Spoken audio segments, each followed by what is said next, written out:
बिरिडी block उकुंद्रा grammar बाबा धवलेश्वर पीठ में कार्तिक पूर्णमी उत्सव पालित हो जगतसिंहपुर जिला बिरिडी ब्लॉक दीपांचल 22 मौजार उकुंद्रा पंचायत बाबा धवलेश्वर पीठ में पवित्र कार्तिक पूर्णिमा उत्सव पालित हो मुख्य अतिथि भाव में तीर्तल विधायक प्रोफेसर रमाकांत भोई, जिला परिषद सभ्य शेखर दास, समाजवादी पार्टी नेता तथा आईनजीवी रश्मिकांत बेहेरा प्रमुख जोगदे बाबा धवलेश्वर दर्शन करने सहित मंदिरर उन्नतीकरण बाबद आलोचना करते कार्यक्रम में ग्रामवासी माने जोगदे बेले विभिन्न सांस्कृतिक कार्यक्रम अनुष्ठित होता पर विधायक ग्रामर थिबा समस्त वरिष्ठ व्यक्ति मानकु संबर्धित करथिले।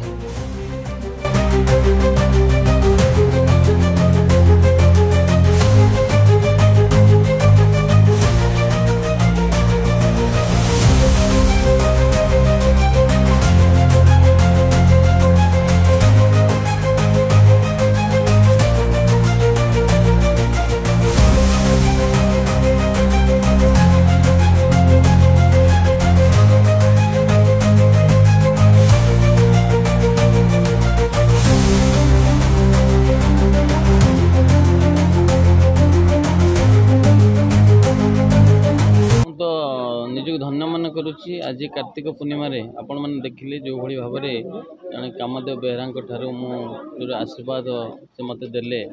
एवं सबुठ बड़ कथा हूँ मोर सांग रश्मि एवं कमिटी मेंबर माने जो भाई भाव में ये जगार एत गोटे भल जगह जोटा कि धवलेश्वर पीठ एवं 22 मौजार एत बड़ पीठ एवं एत बढ़िया भक्तिमय परिवेश एवं सबुठ बड़ कथा हूँ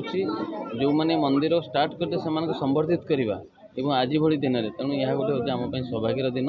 तेणु मु अनुष्ठान समस्त को धन्यवाद जनइबी एवं आशा रखी बाबा धवलेश्वर समस्त को भले रखु खुशी रखु सुखी रखु एवं ये अनुष्ठान उत्तर उन्नति हो। रश्मिकांत बेहरा संपादक धवलेश्वर पूजा कमिटी आज पवित्र कार्तिक पूर्णिमा बड़ ओषा उपलक्षे एठारे बहु लोकंर समागम होता है। शरदा बाली भजन संध्या कार्य परिचालन कर बहुत लोकंर आज समागम होती प्रभु धवलेश्वर समस्त उत्तर करने भगवान पाखे प्रार्थना करुँच।